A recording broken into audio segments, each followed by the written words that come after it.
오늘의 주요 뉴스입니다. 일본이 오늘부터 후쿠시마 원전 오염수 9차 방류를 시작합니다.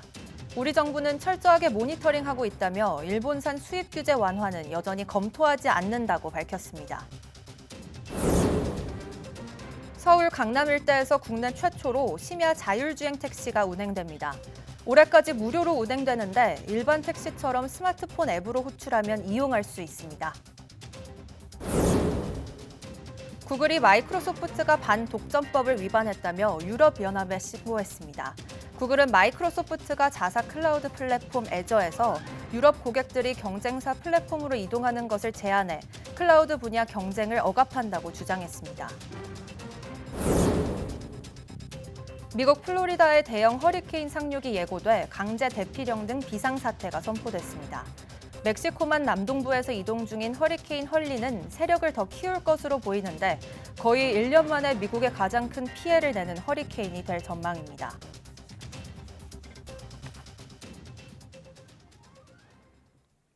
여러분 안녕하십니까? 9월 26일 사이언스 투데이입니다. 올해 9월 가을 초반에는 역대급 폭염에 200년 빈도의 호우, 그리고 한 달 이상 빠른 첫서리까지 정말 변화무쌍한 날씨가 기록됐습니다. 기상청이 최근 남은 가을과 12월 초겨울 날씨를 전망했는데 10월까지는 예년보다 덥다가 11월부터는 쌀쌀해져 겨울 시작하는 12월부터는 강한 추위가 예고됐습니다. 정혜윤 기자의 보도입니다. 파랗게 펼쳐진 하늘과 하얀 구름이 가을을 알려주는 듯합니다. 하지만 시민들의 옷차림은 아직 여름입니다. 반소매에 반바지, 민소매 차림도 눈에 띕니다. 아침 저녁 쌀쌀해진 것과 달리 한낮에는 아직 낮 기온이 크게 오르고 있기 때문입니다. 9월 말까지는 내륙 낮 기온이 30도 가까이 오르며 일교차가 크게 나겠습니다. 또 기상청은 최근 3개월 전망에서 10월까지는 예년보다 더운 날씨를 예고했는데 특히 낮 최고 기온이 25도를 웃돌며 평년 기온과의 차이가 상위 10% 안에 드는 이상 고온도 한 달에 3일 이상으로 평년보다 많이 발생할 것으로 예상했습니다. 아침 저녁으로는 기온이 좀 많이 내려가고 낮에는 기온이 어느 정도 오르는 일교차가 큰 날씨가 나타날 확률이 높은 기간이 10월 달입니다. 그래서 이 옷을 입을 때 일교차가 굉장히 크게 나타나고 낮에는 좀 더울 가능성이 있기 때문에 하지만 11월부터는 예년과 비슷한 수준의 다소 쌀쌀한 가을 날씨를 되찾겠고 중순 이후는 일시적으로 찬 공기가 남하하며 이른 추위가 찾아오겠습니다. 특히 겨울이 시작하는 12월에는 기온이 평년과 비슷하거나 낮을 것으로 전망됐습니다. 이번 겨울 12월 겨울 시작부터 예년 기온을 밑돌며 강한 추위로 시작할 수 있다고 보는 겁니다. 이와 함께 12월 강한 추위가 찾아올 때마다 지형적인 영향을 받는 서해안에는 많은 눈이 내릴 수 있어 겨울 초반 대설에 대한 대비도 필요합니다. YTN 정혜윤입니다. 원전 인근에서 지진이 잇따라 발생하는 상황에 대비한 훈련이 열렸습니다. 행정안전부가 주관한 훈련으로 관계자와 주민 등 2,200여 명이 참여했습니다. 이명준 기자가 현장에 다녀왔습니다.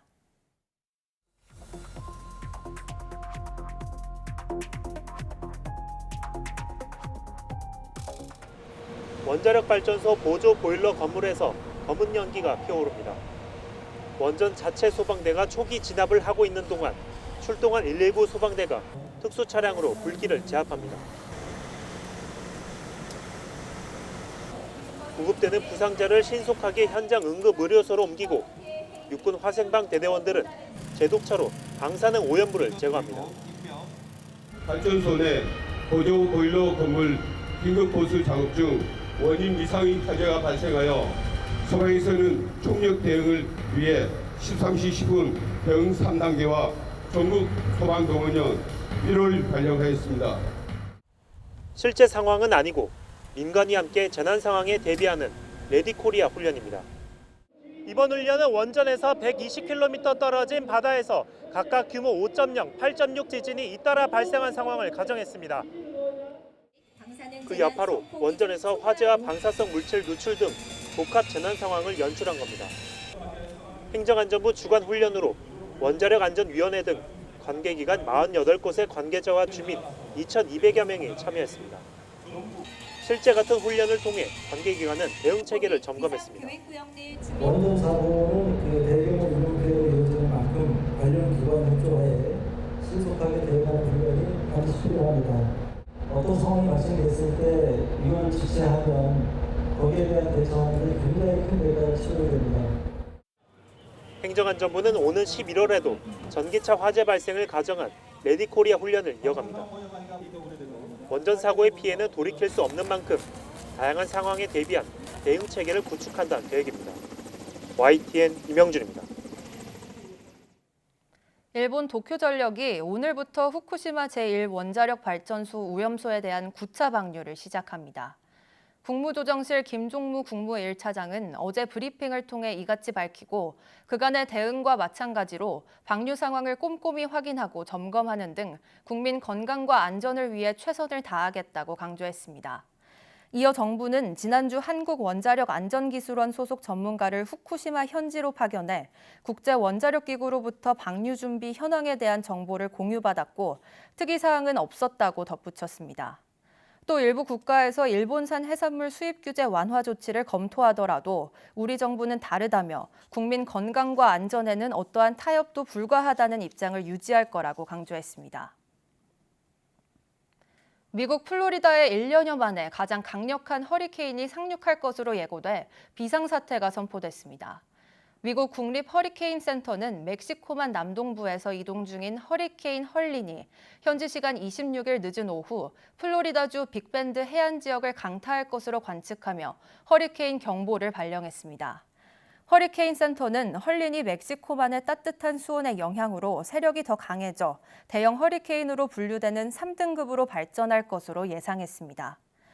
허리케인 상륙으로 플로리다 해안에는 최대 4.6m 높이의 해일이 예상돼 15개 카운티에 강제 대피령이 내려졌습니다. 또 조지아주와 노스캐롤라이나주 일부 지역에는 허리케인으로 인한 폭우 피해가 우려됩니다. 론 디센티스 플로리다 주지사는 전체 71개 카운티 가운데 61개 카운티에 비상사태를 선포했고 노스캐롤라이나와 조지아주에서도 비상사태를 선포했습니다. 오는 2026년부터 10년 동안 적용될 교육정책 방향의 큰 틀이 공개됐습니다. 학생 역량에 중점을 둔 교육이 골자인데 이와 연계해 수능과 고교 내신 제도에 변화가 생길 수도 있습니다. 염혜원 기자입니다. 우리나라 교육제도에 대한 결정을 내리는 국가교육위원회. 후년부터 시작되는 10년짜리 중장기 국가교육 발전 계획의 핵심은 학생 역량 제고라고 강조했습니다. 공동체 역량, 사고 역량, 소통 역량 등을 키우겠다는 겁니다. 또 평가 방법의 변화도 필요하다는데 공감대를 형성했다고 밝혔습니다. 이번에 구체적인 내용이 포함되진 않았지만 그동안 국교위 전문위원회는 수능 이원화와 서술, 논술 도입, 고교 내신 절대평가 등을 논의해왔습니다. 서서히 역량 중심의 평가로 전환되는 것은 맞는 것 같습니다. 그리고 거기서 총체적 평가로 전환되는 것도 맞는 것 같고요. 선발형 평가에서 성장형 평가로 얘기도 계속적으로 나오고 있습니다.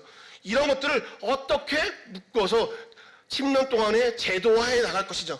그리고 가장 문제인 대입체제 어떻게 할 거냐. 국교위는 이와 함께 AI, 디지털 시대에 걸맞게 학생별 맞춤형 교육이 가능하도록 공교육 시스템을 전환하겠다고 설명했습니다. 또 사교육 과열과 학벌 지상주의에 대해서는 국가 정책의 차원을 넘어 사회적 합의가 필요하다고 지적했습니다.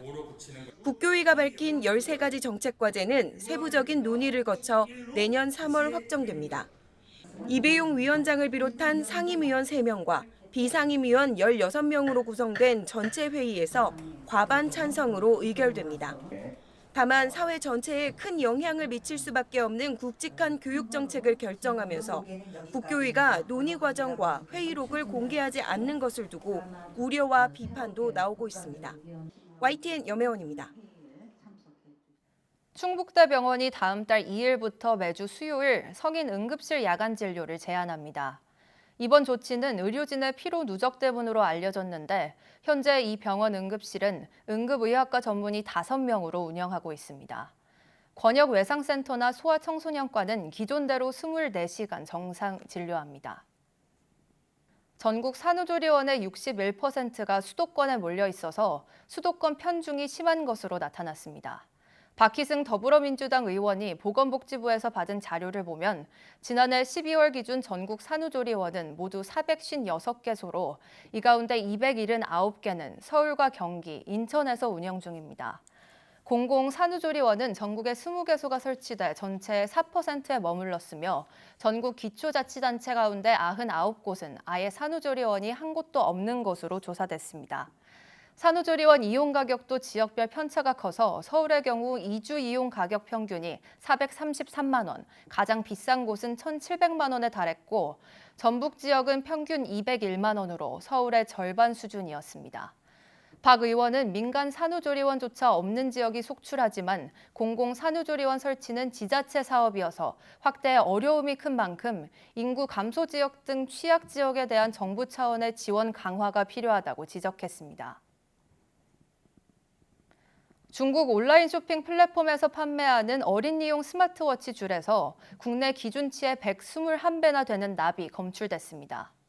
서울시는 테무와 알리익스프레스에서 파는 스마트워치 줄과 공갈 젖꼭지 등 16개 제품을 대상으로 안전성 검사를 한 결과 이같이 나타났다고 밝혔습니다.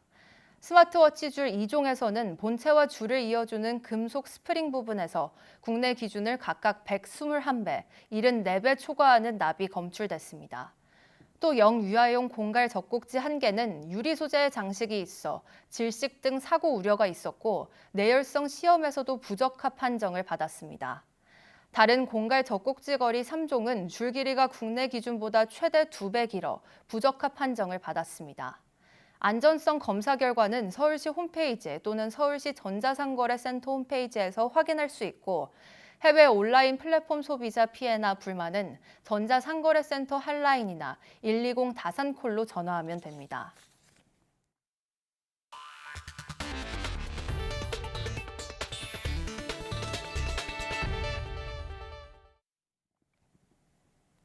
유튜브 등 각종 소셜미디어의 영향으로 가짜뉴스가 확산하면서 이를 검증하는 언론의 역할이 점점 더 커지고 있습니다.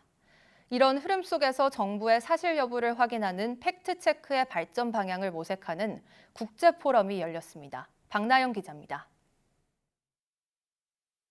미국 대선이 가짜뉴스로 시끄럽습니다. IT 이민자들이 반려동물을 잡아먹는다는 근거 없는 소문이 소셜미디어를 통해 퍼졌는데 도널드 트럼프 전 대통령 등 주요 정치인들이 이를 공개적으로 언급하면서 논란이 된 겁니다. 이렇게 가짜뉴스가 만연하면서 정부의 사실 여부를 검증하는 이른바 팩트체크 기능이 강화돼야 한다는 의견이 나오고 있습니다. 기사를 쓰는 언론의 자정 기능뿐만 아니라 제3의 공정기관의 역할도 중요하다는 겁니다.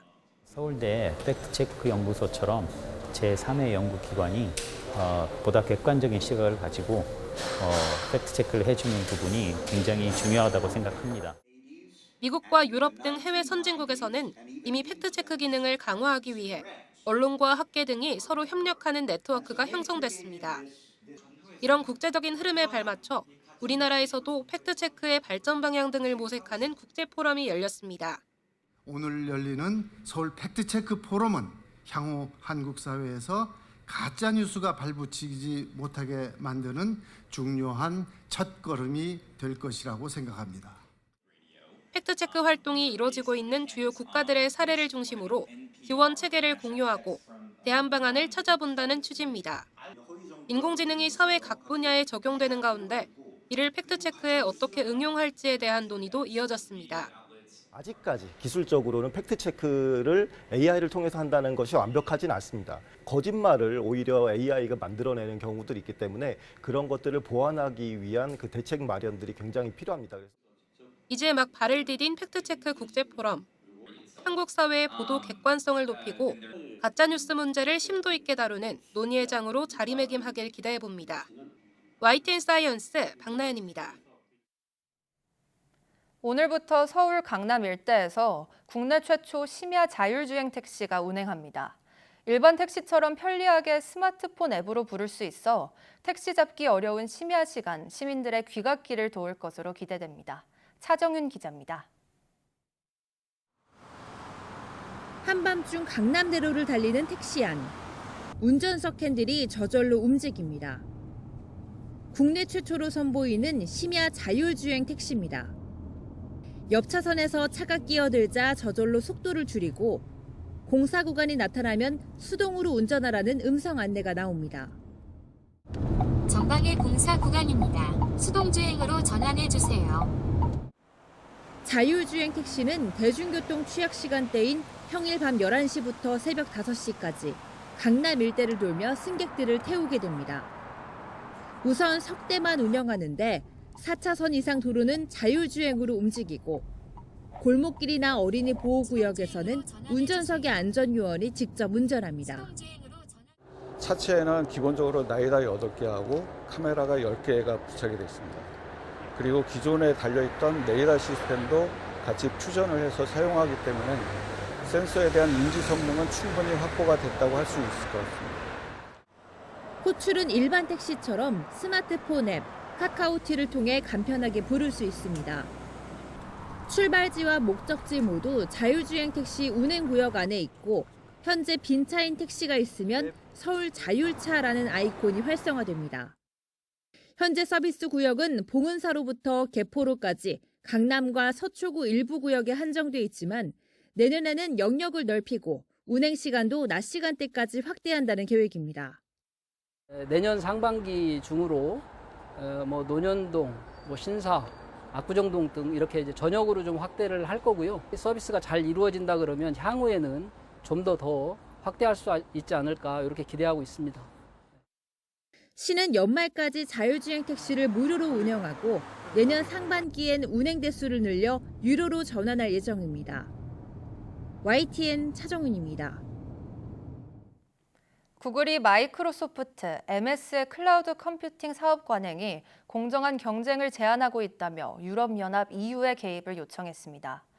구글은 현지 시간 25일 EU 집행위원회에 마이크로소프트의 반독점법 위반 신고서를 제출했다고 홈페이지를 통해 밝혔습니다. 구글은 유럽 고객들이 마이크로소프트의 클라우드 컴퓨팅 플랫폼인 애저에서 다른 경쟁사 클라우드 플랫폼으로 이동하거나 변경하려는 것을 마이크로소프트가 제한한다고 주장했습니다. 구글은 마이크로소프트의 클라우드 라이선스 조건은 고객이 경쟁사 클라우드로 옮기는 데 기술적 장벽이 없는데도 이를 제한하거나 400%에 달하는 위약금을 부과하고 있다고 지적했습니다. 여행과 음식 배달, 쿠폰 등 서비스 거래의 가파른 성장에 힘입어 올해 상반기 온라인 쇼핑 거래액이 120조 원을 돌파했습니다. 대한상공회의소는 지난 상반기 온라인 쇼핑 거래액이 지난해 상반기보다 9.7% 늘어난 120조 4천억 원으로 사상 최대를 기록했다고 밝혔습니다. 코로나19 팬데믹이 시작된 2020년 상반기와 비교하면 4년 만에 64% 증가한 셈입니다. 특히 상품 거래액이 85조 2천억 원으로 전체의 70.8%를 차지했고 서비스 거래액은 35조 2천억 원을 기록했습니다. 판매 매체별로는 모바일 판매가 89조 8천억 원으로 PC의 3배 규모에 달했습니다. 앞으로 아동이나 치매 환자가 실종됐을 때 경찰이 영장 없이도 CCTV 등을 확보할 수 있게 돼 수색에 걸리는 시간이 크게 단축될 전망입니다. 경찰청은 실종 아동 사건 등을 수사할 때 경찰관이 영장을 발부받지 않고도 CCTV나 진료 기록, 카드 사용 내역 등을 확보할 수 있도록 한 실종 아동법 개정안이 내일부터 시행된다고 밝혔습니다. 실종 아동뿐 아니라 치매 환자와 지적, 자폐, 정신장애인 등도 포함되며 정보 요청을 부당하게 거부하거나 확보한 정보를 부적절한 목적으로 이용하는 경우에 관한 처벌 조항도 함께 신설됐습니다. 경찰청은 실종 아동 등은 발견까지 시간이 길어지면 범죄에 노출될 위험이 커진다며 신속한 수사를 위해 최선을 다하겠다고 덧붙였습니다. 어제 아침 대형 건설사 아파트 공사 현장에서 알루미늄 패널 수십 장이 떨어져 출근길 혼란이 빚어졌는데요. 다행히 다친 사람은 없었지만 이전에 인명사고가 났던 곳이라 안전관리가 소홀한 것 아니냐는 지적이 나옵니다. 김희영 기자가 보도합니다. 아침 출근 시간, 경기도 평택의 한 도로입니다. 갑자기 하늘에서 뭔가 우수수 떨어집니다. 눈으로 봐도 수십 장은 돼 보이는데 아파트 건설 현장에서 쓰던 알루미늄 패널입니다. 일부는 도로에 떨어져 작업자가 차도 한가운데로 뛰어나와 회수해 갑니다. 철판은 제 뒤로 보이는 29층짜리 건물 꼭대기 부근에서 떨어졌는데 안전가림막을 훌쩍 넘긴 것은 물론 도로 중앙선까지 침범했습니다. 알루미늄 패널은 운행 중이던 차량 지붕을 덮치기도 했습니다. 운전자는 어쩔 줄 몰라 하고 뒤차 운전자가 나와 패널을 옮겨줍니다. 크기는 성인 남자 키 정도에 무게도 가볍지 않아 보입니다. 제 앞쪽에는 차들이 피해서 이렇게 가고 있었고 그 앞에 분은 어떻게 해야 될지를 몰라가지고 막 당황하시더라고요. 그래서 차들이 바쁘게 움직이는 출근길 도로에 철판이 추락하면서 하마터면 인명피해가 날 뻔했습니다. 다행히 다친 사람은 없었지만 차량 2대가 파손된 것으로 파악됐습니다. 시공사 관계자는 원인을 조사 중이라며 낙하물로 피해를 입은 차주들에게 보상을 진행할 예정이라고 밝혔습니다. 평택시청 관계자는 건설 현장에서 낙하한 패널 가운데 8장 정도가 도로에 떨어졌다며 타워 크레인에 달린 케이지 바닥이 파손되면서 운반하던 패널이 쏟아진 것으로 보인다고 설명했습니다. 또 현장 조사를 통해 관리 소홀 등 문제가 있다면 행정 조치할 예정이라고 말했습니다. 앞서 지난 2월 이 현장에서는 건설 자재가 떨어져 작업자 1명이 숨지고 1명이 다치는 사고가 나 안전관리 책임자 등 3명이 송치됐습니다. 이번에는 도로에 자재가 추락하는 사고가 나면서 안전관리 소홀에 대한 우려가 커지고 있습니다. YTN 김이영입니다. 고용노동부와 한국산업안전공단이 중대재해가 지난해보다 증가한 업종의 사업장을 중심으로 재해 예방을 위한 집중 안전관리 점검을 시행합니다. 대상 업종은 조선업과 유리, 도자기, 시멘트, 제조업, 위생 및 폐기물 처리업 등입니다.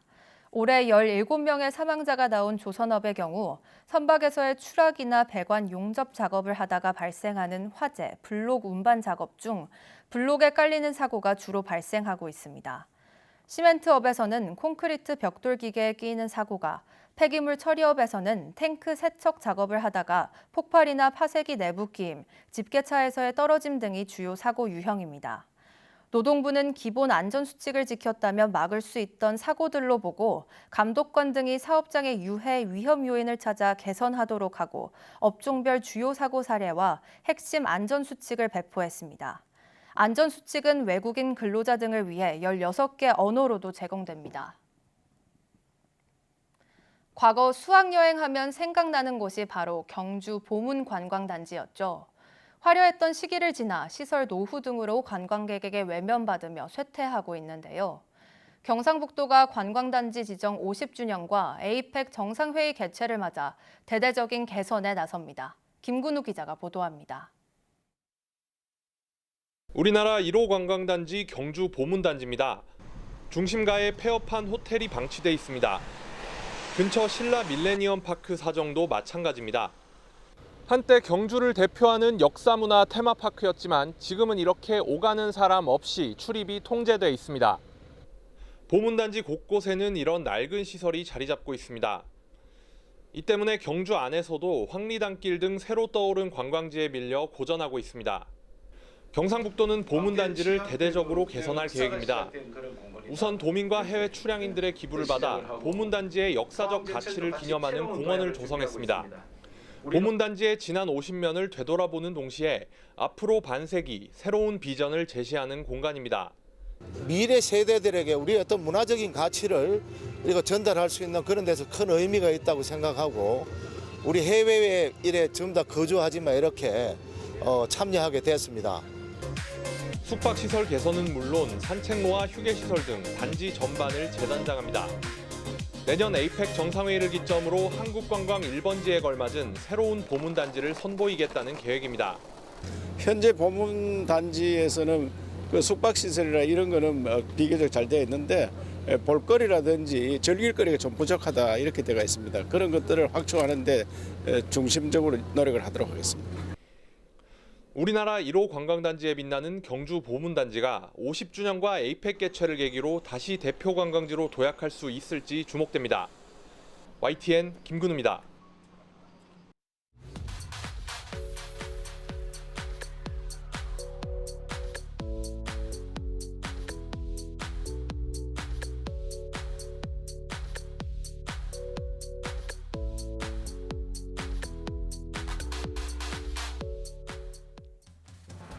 국내 첫 자율주행 택시가 오늘부터 서울 강남 일대에서 운행된다는 소식 전해드렸는데요. 자율주행 택시가 도로를 달리는 모습, 상상만 했던 미래 자동차에 한층 가까워진 듯합니다. 승차난이 심한 심야 시간대에 시민들에게 편리함을 제공해줄 것으로 기대되지만 아직 도입 초기인 만큼 늘 안전에 주의하셔야겠습니다. 뉴스 마칩니다. 고맙습니다.